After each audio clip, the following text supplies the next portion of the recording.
Quando o núcleo de literatura do Areté dividiu os temas do grupo de estudos, eu fiquei com os primórdios da literatura grega moderna. Mas, para começar a falar da língua e da literatura modernas, eu vou precisar ir um pouco para trás, para a antiguidade, na verdade.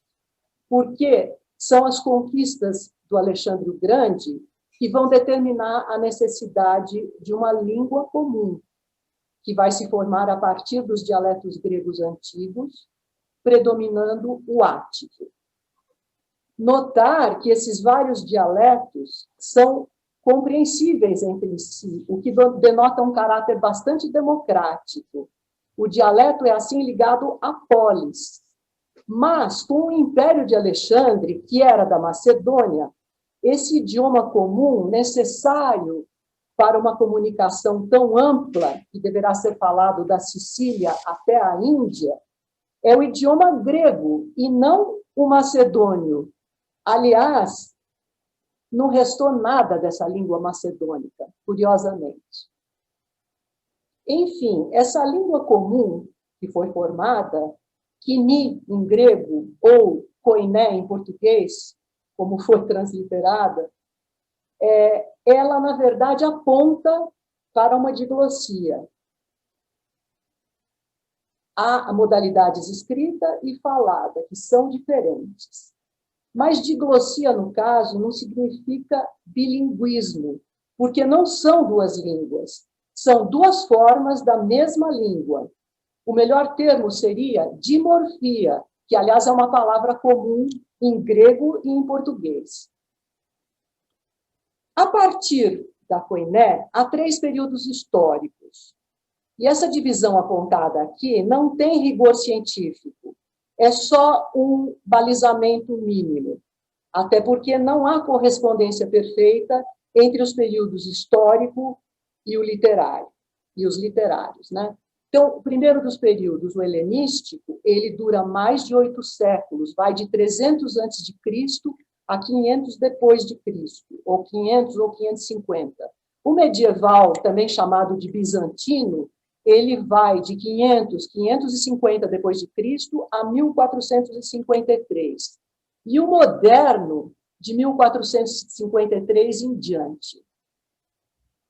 Essa mencionada diglossia ou dimorfia, que sempre existiu praticamente, ela mostra os seguintes campos. De um lado, a língua escrita, que é mais protocolar, de outro, a língua falada, a língua do cotidiano.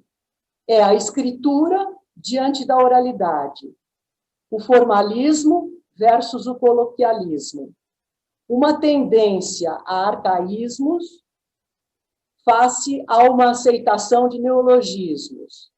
É a catarevusa, ou língua pura, frente à dimotiki, demótica ou popular.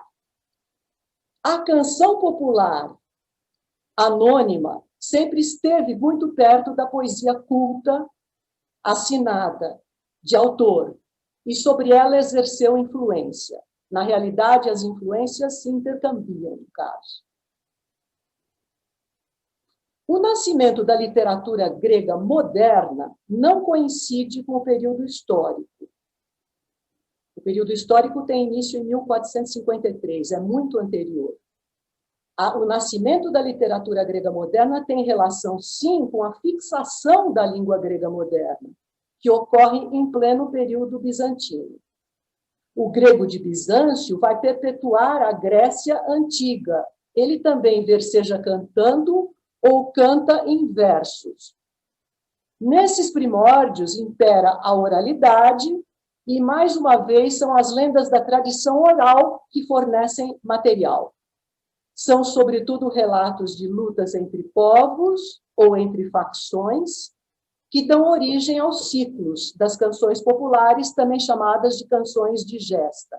E isso acontece já a partir do século XI. No caso, elas são chamadas de canções acríticas por relatarem feitos do acritas ou acrites. O acrita, a palavra não existe em português, mas é assim que a gente pode se expressar, ele é, na verdade, o guarda-fronteiras do Império Bizantino. Essas canções acríticas se baseiam nas epopeias da antiguidade, e ao estilo de aedos e rapsodos, são sempre cantadas ao som de um instrumento de cordas, utilizando os mesmos modos da Grécia Antiga, da música da Grécia Antiga. E da mesma forma que na Antiguidade, esses poemas, até serem fixados por escrito, devem sua sobrevivência aos numerosos cantadores, versejadores, trovadores, rimadores, como quer que se queira chamar. Aqui eu vou lembrar uma belíssima frase do grande poeta Seferis: na alma de todos os homens há um Homero que teima em murmurar suas rapsódias. Há controvérsias sobre o início da literatura grega moderna, mas a maioria dos estudiosos situa esse início com a epopeia do Digenis Acritas, por duas razões principais. A primeira é que é a primeira obra a usar a língua falada numa criação poética, e a segunda é que expressa uma consciência helênica, a luta pela unificação e restabelecimento do helenismo. A canção popular anônima esteve sempre perto da poesia culta, assinada, e sobre ela exerceu grande influência desde o Digenis Acritas, que data aproximadamente de 1100, e nos chegou por meio de 6, até agora são só 6 manuscritos, que foram descobertos e editados em fins do século XIX e início do XX. Então, o Digenis ficou adormecido por 1000 anos. Embora tenha o título de epopeia do Digenis Acritas, os estudiosos discutem se é mesmo uma epopeia ou se é um romance, e as opiniões divergem. Para uns é um romance de amor e para outros é uma epopeia de fato. Para a maioria é, sim, um poema épico, ao estilo do Cid espanhol e da Chanson de Roland francesa. E é em versos que vão de 1900 a 4800, conforme o manuscrito. São versos jâmbicos, que alternam sílabas breves e longas, de 15 sílabas e rimas díspares, numa língua mista de formalismo e coloquialismo, de autor desconhecido, que parece que viveu na Capadócia. Aqui nós temos o facsímile do manuscrito, que é o de Andros, que, na verdade, foi o segundo manuscrito a ser descoberto. O protagonista é Vassilios Digenis Acritas. Ele é Digenis por ser de duas estirpes. O pai é um emir sírio e a mãe é filha de um general grego. O emir sírio rapta a grega por quem ele se apaixona, é perseguido pelos 5 irmãos da moça e, em duelo, ele é derrotado pelo irmão mais novo. Mas não quer desistir dela e, por amor, decide converter-se ao cristianismo e casa-se com ela. E é dessa união que nasce o nosso herói. A obra narra sua vida e seus feitos, sobretudo as lutas contra invasores, já que ele é um acrita ou defensor de fronteiras. Na verdade, o Digenis é o mais célebre dentre os acritas todos e aparece em muitas canções populares, que são de 2 tipos. Um primeiro grupo que tem por tema o rapto da mulher, ou é o Digenis raptando consensualmente a mulher amada, ou é a mulher dele sendo raptada por seus inimigos. E há um segundo grupo de canções que tem por tema a morte do herói. Então, surge a seguinte pergunta: a epopeia seria anterior e, portanto, fonte das canções acríticas, ou ela é posterior e resulta delas? Até hoje, nós não temos resposta para essa pergunta. As lutas pela independência da Grécia valorizaram enormemente as canções populares, tanto as acríticas bizantinas quanto as cléfticas da turcocracia. E sobre as cléfticas, em breve haverá um vídeo do núcleo. Então, a popularidade das canções, associada à descoberta dos manuscritos do Digenis, tornou esse herói um símbolo nacional que veio a inspirar vários escritores importantes do século XX, como, por exemplo, Palamás, para quem o Diogenes é símbolo da alma grega, imortal, heróica e invencível, isso na coletânea Jambos e Anatestos, mas já na grande obra O Dodecálogo do Cigano, ele mostra os acritas como um símbolo da consciência popular que se opõe ao corrupto imperador bizantino. Siquelianós, outro grande autor, Ângelo Siquelianós, ele se ocupou do Diogenes na tragédia A Morte do Diogenes, que representa o herói como um revolucionário protetor dos injustiçados. E uma última palavra sobre Kazantzakis, Nikos Kazantzakis, que planejou durante um bom tempo escrever sobre o Diogenes, e seria uma epopeia, da mesma maneira que a sua Odisseia, também com 33.333 versos, em 24 rapsódias. Mas o Diogenes kazantzakiano nunca se converteu em realidade, infelizmente. Do fim do século XI ao fim do XII, que corresponde mais ou menos à dinastia dos Comnenos, alguns autores de obras vão se salientar. E a primeira a ser citada é a chamada Prodromika. O autor da Prodromika é Teodoro Pródromos, ou Ptorropródromos, pobre Pródromos, que viveu aproximadamente entre 1100 e 1160. Era um escritor bizantino, tanto de prosa quanto de poesia, de quem muito pouco se sabe. E há ainda um outro problema em relação a ele. Algumas das obras que lhe são atribuídas continuam inéditas, enquanto que outras, publicadas como sendo dele, não são de fato dele. Os seus escritos, apesar do tom e da forma convencionais, são uma fonte de informações sobre a vida bizantina do período e mostram uma fortíssima veia satírica. Ele é, mal comparando, um Jorge Suris do século XII. Suris também logo será contemplado pelo núcleo de literatura. A obra principal, então, de Pródromos, Prodromika, é, até a descoberta do Diogenes, considerada o mais antigo texto da literatura grega moderna. É composta de poemas satíricos, em que ele apela ao imperador para ter suporte econômico. Num é para poder abandonar uma mulher que ele considera uma megera, noutro para poder sustentar uma família numerosa, ou para se livrar da vida miserável que leva.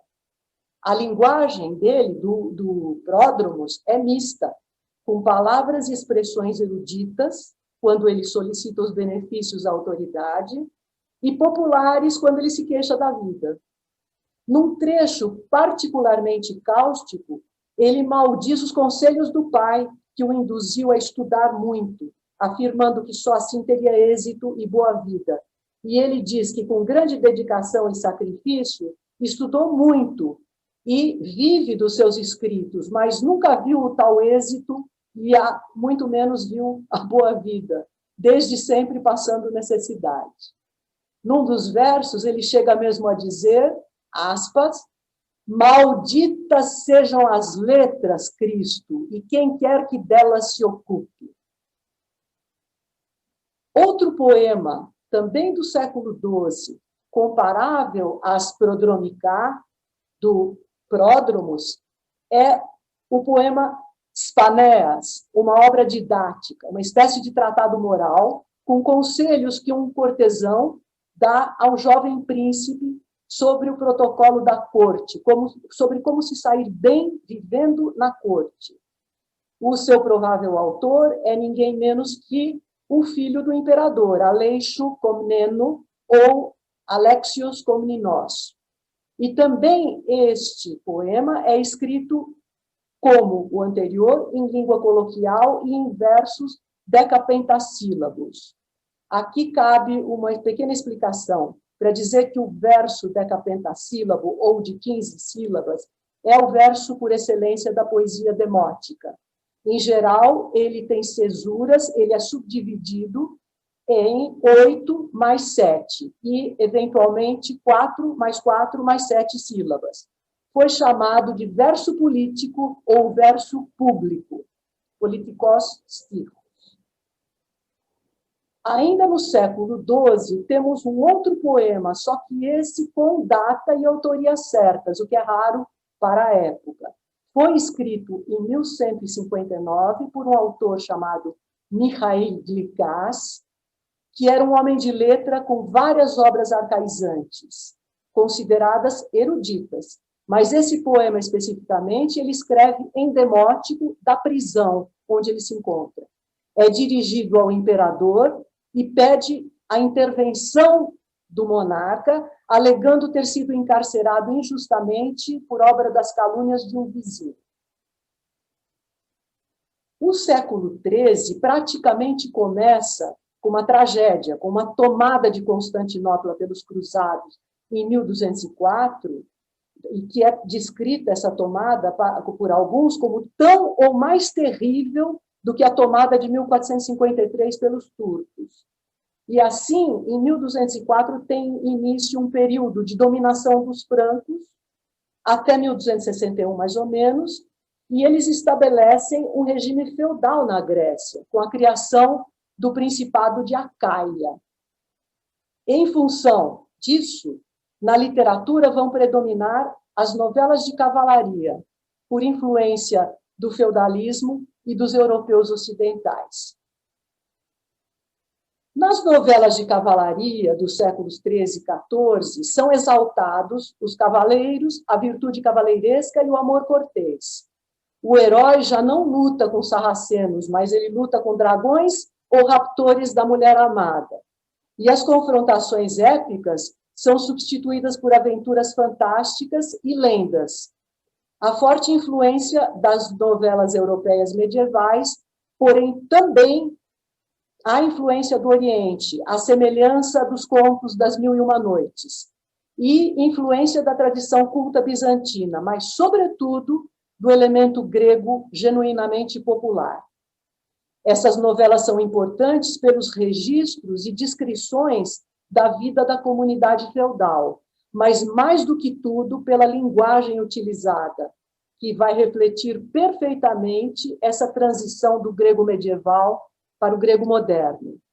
Dentre as principais novelas de cavalaria, cito três das mais conhecidas: Livistros e Rodamni, Calímachos e Chrysoroi, Veltandros e Chrysanza. Nesse momento, ocorre um fenômeno muito interessante em Creta, que, pela sua posição geográfica, que é muito estratégica, em pleno Mediterrâneo, e a igual distância da Europa, quanto da África, quanto da Ásia, Creta, por essa posição, sempre foi uma fonte de muita cobiça e muitas invasões. Mas isso também acabou provocando uma efervescência cultural. E, em consequência disso, dentre os dialetos da Grécia, o cretense acabou sendo o que mais se impôs como língua literária, com grande quantidade de escritores. Alguns exemplos desses muitos escritores que escrevem em dialeto cretense: Linardos de la Portas, Stefanos Sarlikis, Marinos Falieros, Georgios Rumnos, Ioannis Picatoros. Essa efervescência cultural, ela não se manifesta só na literatura, mas sim em todas as artes e campos do conhecimento. A qualidade desses trabalhos, o grande número de artistas, pensadores, fez com que esse período fosse denominado Renascença ou Renascimento cretense.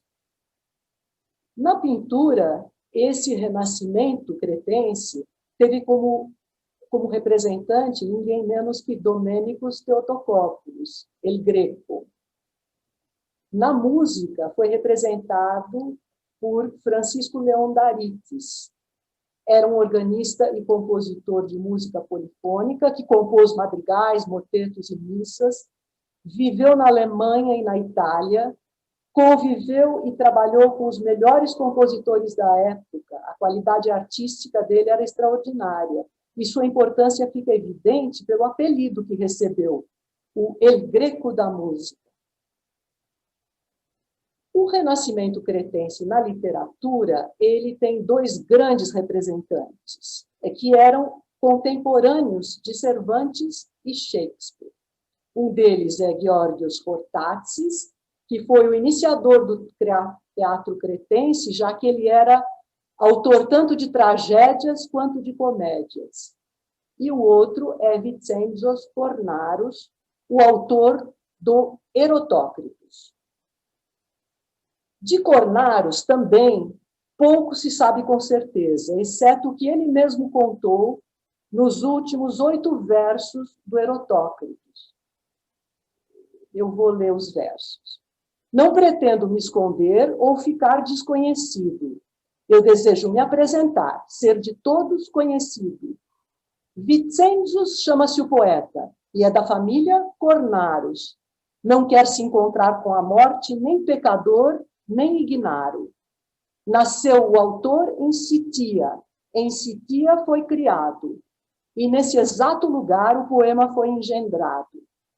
Em Castro encontrou esposa, foi a natureza a pedir. Sua morte se dará somente quando Deus decidir. Esses 8 versos, então, explicam alguma coisa, onde ele escreveu o poema, onde ele se casou, com quem ele se casou, enfim. Não, até com quem ele se casou não é dito, ela chamava Marieta Zen. Mas, enfim, isso se sabe. Mas muitas coisas da vida dele estão envoltas em névoa. E aqui vocês podem ver, em grego, daqueles 8 últimos poemas, últimos versos, aqui tem 8 também, mas não são os últimos 8, são 3, 4 e 5 e 6 dentre os 8, porque aqui eles estão subdivididos. Então, são 8 linhas mais 4 versos, de onde ele começa a dizer que ele chama Vicenzos Cornarus, etc. O Erotócritos é a obra culminante da literatura cretense. Foi escrito aproximadamente entre 1590 e 1610, mas foi publicado só em 1713 em Veneza. Então, por 100 anos, ele circulou precariamente em folhetos, manuscritos, e assim mesmo conseguiu se tornar extremamente popular. A primeira edição crítica moderna é só de 1915, de Stefanos Xanthoudidis. Então, são mais 200 anos de hibernação da obra. As coisas, na época, se passavam muito lentamente. Ele é composto de 10.000 versos decapentassílabos, aqui, novamente, os versos políticos, e, no caso do Erotócritos, são em rima emparelhada, os versos rimam 2 a 2. O autor foi chamado simplesmente de Homero da poesia popular, e foi quem melhor fez a síntese entre canção popular e epopeia galante, entre o coloquial e o formal. Daí o Erotócrito ser conhecido por letrados e por homens do povo. E esses homens do povo aprenderam de ouvido e memorizaram, às vezes até na totalidade. E, como modernos rapsodos, nunca quebraram essa cadeia de transmissão oral. Aí vocês podem ver duas capas de 2 versões, obviamente, muito posteriores do Erotócritos, e, a título de curiosidade, a história, resumidamente. É a história de amor de Aretusa e Erotócritos. Ela é filha do rei e ele é filho de um funcionário da corte. Ele se apaixona e, como não ousa se declarar, vai tocar alaúde e cantar à noite sob a janela da amada. Ela se apaixona pelo cantor misterioso. E ele, cantor misterioso, sabendo que o amor é sem esperança, decide se afastar para tentar esquecer. Aretusa sente a falta do cantor, das suas maravilhosas canções e composições, e fica muito melancólica. O rei, para tentar distraí-la, decide organizar um torneio. Nesse meio tempo, por casualidade, ela descobre quem é esse cantor misterioso. E quando ele volta para casa, recebe uma mensagem dela e fica sabendo, então, que é correspondido. No torneio, que é nos moldes das justas medievais, nobres representando vários lugares vão competir, e o Erotócrito será o representante do reino. Depois de inúmeros combates, ele se sagra vencedor. A Aretusa está cada vez mais apaixonada, e eles começam a se ver às escondidas. Instigado por ela, ele ousa pedi-la em casamento ao rei, mas o rei, obviamente, fica furioso com a audácia do subalterno e manda Erotócrito para o exílio. Aretusa, nesse meio tempo, recebe proposta de casamento do filho do rei de Bizâncio, que tinha sido um dos competidores do torneio. E ela recusa, o que deixa o pai furioso novamente. De castigo, ela é posta na prisão. Fica em quarentena, em confinamento. Só que, no caso dela, dura 3 anos essa quarentena. Depois desses 3 anos, o reino é atacado por inimigos. E Erotócrito, sabendo disso, volta disfarçado para combater por seu reino. E nesse combate, ele acaba salvando o rei e o reino. Então, nas boas graças do rei agora, ele diz que quer se casar com Aretusa. O rei concorda, o Erotócrito tira o disfarce e se revela. O final é feliz, eles se casam, assumem em seguida o trono e têm muitos filhos e netos. Essas obras dos chamados primórdios, o Digenis, a Prodromicá, as Prodromicá, o Spanés, Livius Trosquerodamne, Erotócritos, todas elas são escritas nos séculos XI, XII, XIV, XVI, e todas se caracterizam pela linguagem moderna e por serem numa língua falada há 4.000 anos, sem interrupção. E isso é extraordinário.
«1643 μετά Χριστόν. Η Κρήτη της αναγέννησης ευημερεί και ακμάζει. Η καθημερινότητα των ενετών και ενετοκριτικών αστών της εποχής, αλλά και των φτωχότερων χωρικών, έχει ένα κοινό παρανομαστή. Το τραγούδι με την ιστορία του Ερωτόκριτου και της Αρετούσας. Ο απεσταλμένος περιηγητής των ενετών αποβιβάζεται στην Κρήτη. Σε μια έπαυλη συναντά την όμορφη Ενετοκριτικοπούλα και με την πρώτη ματιά κλέβει την καρδιά της. Εκπλήσεται όταν παίρνει στα χέρια του το χειρόγραφο του ποίηματος Βιτσέντζου Κορνάρου. Ταξιδεύοντας, ξαφνιάζεται με αυτό που συναντά. Όλοι με μεγάλη ευκολία τραγουδούν και απαγγέλουν τα κατορθώματα του Ερωτόκριτου. Φτωχούς και πλούσιους τους ενώνει το τραγούδι. Όλες οι ασχολίες των κατοίκων του νησιού, δεμένες με τη μουσική υπόκρουση της ωραιότερης ιστορίας της Κρήτης.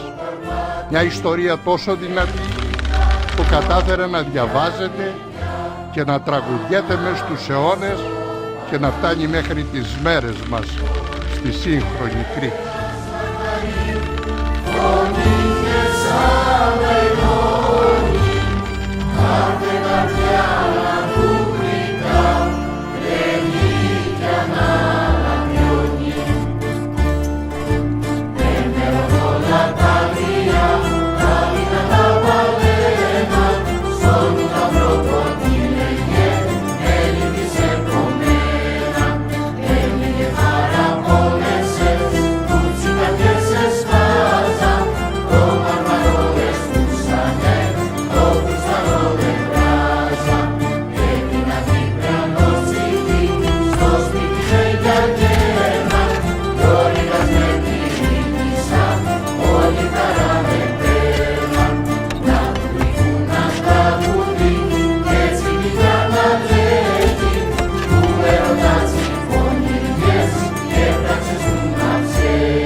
αρχήνηση ξεφάντωση ήρθαν οι καλεσμένοι και η αρετούσα με χαρά στέκεται κι ανημένη να ακούσει του τραγουδιστή τσι νύχτας να γνωρίσει ποιος είναι που την τυραννά κι όπου τσι δίδει κρίση.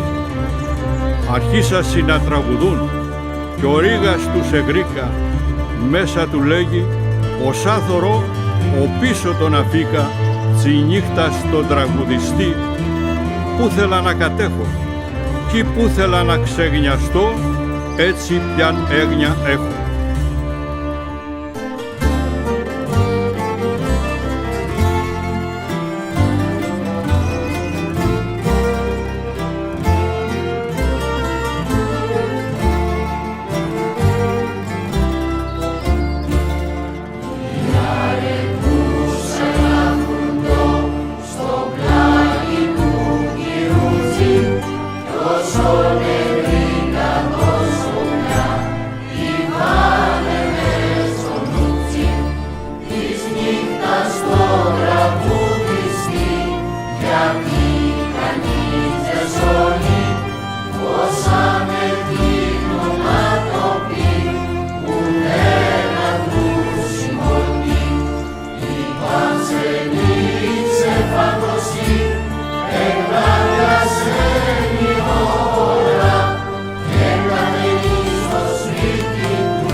Και λέγει και του φίλου του «Απόψε κάνει χρία, να δείξουμε τη δύναμη κι όλοι μας την ανδρεία. Η όρεξή σου ασεβαστά, να μη μας εγνωρίσουν. Απόψε κάμε το πρεπό και εσύ με το σπαθί σου. Κι εγώ καλιάχω θάνατο παρά να γνωριστούμε. Και πριν μας πάσεις του ρηγός θέλω να σκοτωθούμε».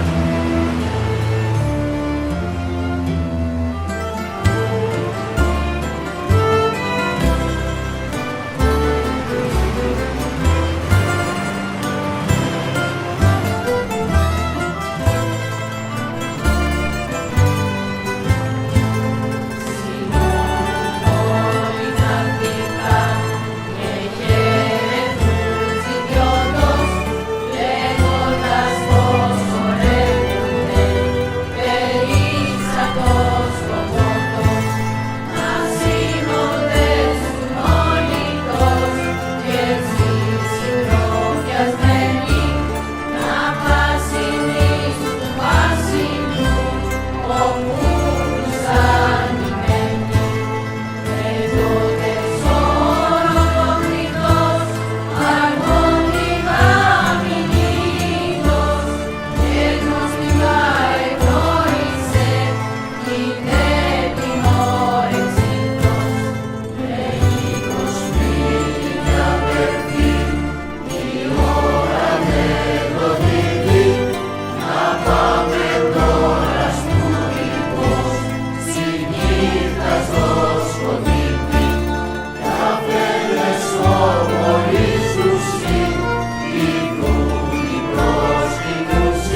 Αθήκασι τσαθιβολές, στάρματα βάνουν χέρα, σπιθίζουν, λάμπουν τα σπαθιά κι η νύχτα υγιεινή μέρα.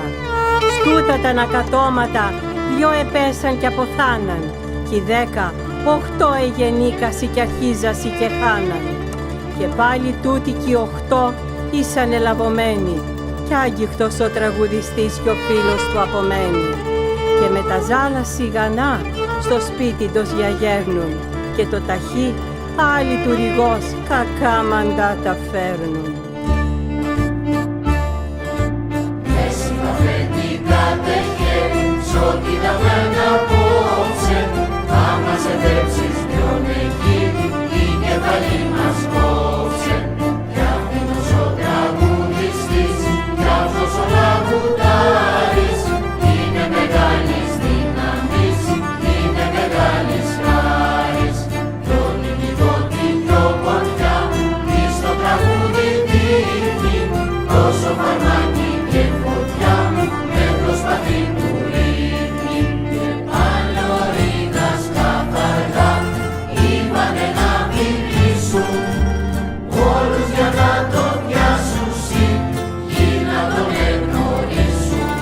Και σαν οι 10 εργάσασι, και κατά το πιαστήκαν, και πήρε λόγια λόγουτος, που φωκαϊκό και πρίκα. Η άντα πρέπει πασταργά, και τα συντός και τώρα, λέγει το να γυρίσουσι, όλοι οι νυχτοί στη χώρα, να βρουν να τον πιάσουσι, κι απομονή δεν έχει, και δίχως άλλο επάρθηκε, ποιος είναι να κατέχει. Αρρωστικός, ανώνυμος, δεν πιάνεται στο δίχτυ, και καταλαγούνταν και σπορούς, παράμερα στα ίχνη, τα πόροι στη λίμνη του, πηδέτε και κοιμούντον, κι όλοι νυχτοί στα βάσανα, που πότε πειραμούντον.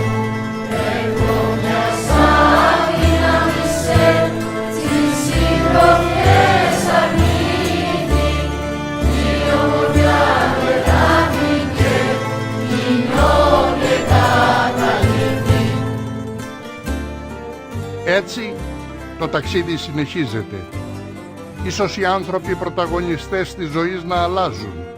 Στιγμές και γεγονότα του παρελθόντος να μην φτάνουν πάντα στο παρόν.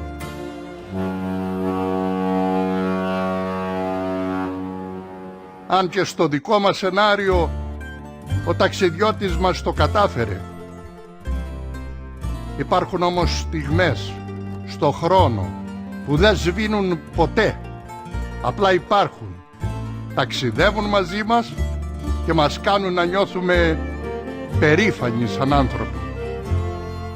Μια τέτοια στιγμή στο χρόνο και το αριστούργημα του Βιτσέντζου Κορνάρου, Ερωτόκριτο.